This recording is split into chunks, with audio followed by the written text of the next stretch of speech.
My name is Matthew Booker.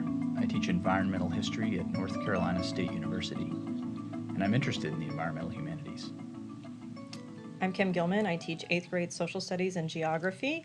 I am interested in the environmental humanities and try to bring it into my class whenever I can.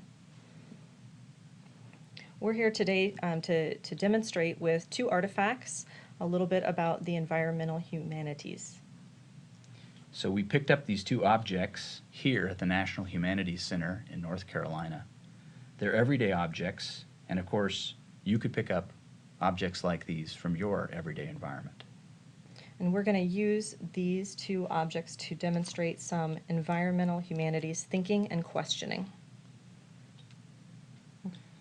So we think the objects will help us to grapple with what the environmental historian Bill Cronin calls the peculiarly human project of living in nature while thinking ourselves outside it. And to do that, we're going to ask the question, which of these artifacts is cultural and which of these artifacts is natural? And that might seem obvious since I'm holding a pine cone. But in fact, if we look more deeply into both of these objects, what we find is that each is more complicated than it appears. This pine cone, for example, is taken from the slash pine, which is common here in North Carolina, but really only in areas that are open and sunny. And slash pine flourish here at the site of the National Humanities Center in North Carolina, in part because the center occupies a former abandoned tobacco field.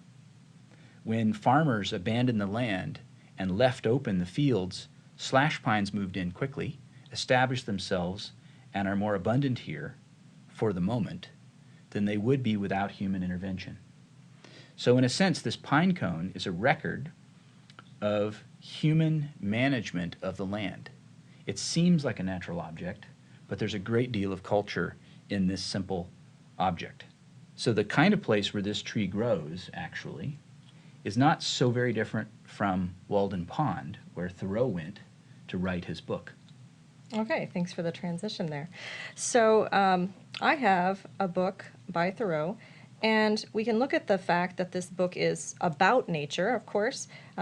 We could look at the fact that it was written in nature, but we could also actually kind of really get hands-on, and I would probably do this with my students along with the pine cone, and let them take a look and see the natural materials that are inside of it. So not just thinking about nature, but inside of this book, that there's pages that are made of paper, there's ink, there's thread, and in the classroom I might give both of these items to my students, ask them to investigate them and really find out what they're made of and what kind of natural properties, what kind of physical properties they have. And then we could get back to the meanings of those and what stories that might be hidden within each of the artifacts. The natural artifact that holds the cultural kind of hidden meanings, and the cultural artifact that also has the natural meanings. So this exercise of finding the natural in the cultural and finding the cultural in the natural is like the environmental humanities themselves. They are efforts to make the invisible visible, to see more deeply into everyday objects and to give them meaning. And it's one way that we can actually think ourselves inside nature. And we don't have to go to the extremes that Thoreau did to sequester ourselves in the woods.